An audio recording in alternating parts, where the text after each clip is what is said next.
What is up, people? It's Boy Scooty MMA back at it again for the prelims this time. UFC 327, Procházka versus Ulberg. Let's get on with it, boys. Okay, so the first fight on the prelims we got in our hands is Tatiana Suarez versus Lupi Godinez. Now, Tatiana, we know she's one of the most dominant grapplers the women's MMA division has ever seen. She's a BJJ black belt and all-in-all grappler throughout. Her record speaks for itself. She's 11-1 in the UFC.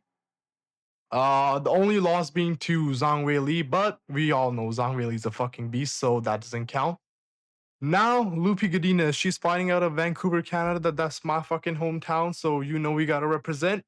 Also, lesser known fact, Lupi goes to the same MMA gym as me, so you know, out of sentiments, we gotta root for Lupi. But keeping sentiments aside, we're gonna actually break down this fight.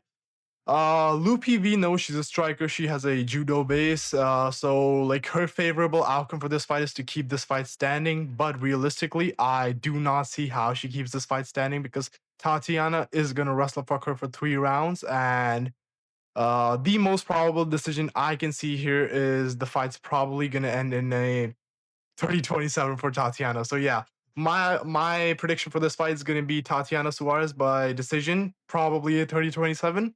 But you know we're already rooting for Lupi Godinez to take this. Okay, the next fight we got in our hands is a certified banger.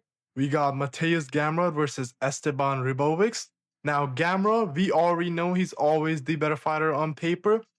Gamrot, he's one of the most elite wrestlers in the lightweight division right now. He's beat Arman Sarukian, Rafael Dos Anjos. The resume is undeniable. But he's coming up against the young and hungry Esteban Ribovics. Now, Ribovics, ever since his war with Zaluber on UFC 302, this guy has been the guy to watch. Like, he's been my favorite fighter so far in the lightweight division. And I can certainly say this guy is the next best thing for the lightweight division. Now, Esteban is a fucking dog. He's got 10 finishes out of his 15 wins.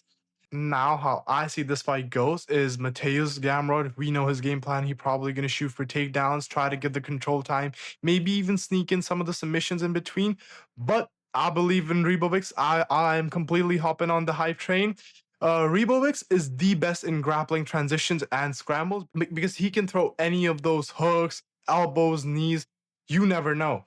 Ribovics is the most exciting fighter to watch in the lightweight division right now, and I believe he finds a knockout because Gamrot, recently we've seen he's been very hittable, and the power of Ribovics is just undeniable. So I picked the underdog in this fight. I think Ribovics gets it done in round 2 or even early round 3. Okay, the next fight we got is Kevin Holland versus Randy Brown. We all love Kevin Holland, and I believe this is one of those bounce back fights for Kevin Holland.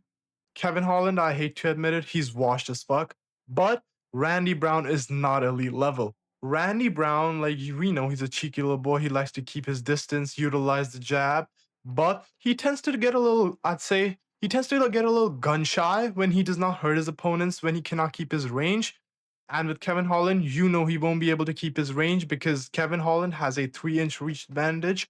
And Kevin Holland, he's just crazy as fuck. He's going to throw anything and everything.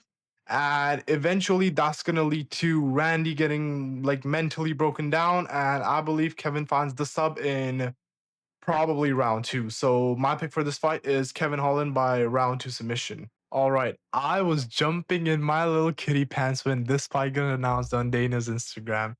Dude, this fight is a Bellator super fight, like a main event Bellator fight. And it's on a UFC prelims now. Dude, I fucking love Dana. He's so petty. Okay, so Patricio Pitbull, like one of the, like I'd say arguably the greatest Bellator fighter of all time, going against Aaron Pico, also one of the best Bellator prospects of all time. All right, Patricio Pitbull, 37-8, 12 knockouts, 12 submissions. He's 38 years old. I'd say at the farther end of his career, he's a bit slow now, but he's slow and calculated. He's got the veteran experience on his side, which is going to come handy against Aaron Pico. Aaron Pico, as explosive as he is chinny as fuck. Aaron Pico has gotten knocked out 3 times in his career, and I believe this fight is going to be the same. I am riding the underdog train once again. Patricio Pitbull for the win. I fucking love Pitbull so much, dude. My outcome for this fight is Pitbull by round 1 knockout. We're gonna see a Pitbull versus Michael Chandler once again, but this time is gonna be worse. We got Patricia Pitbull by round 1 knockout. Let's fucking see this fight, boys. I fucking love UFC.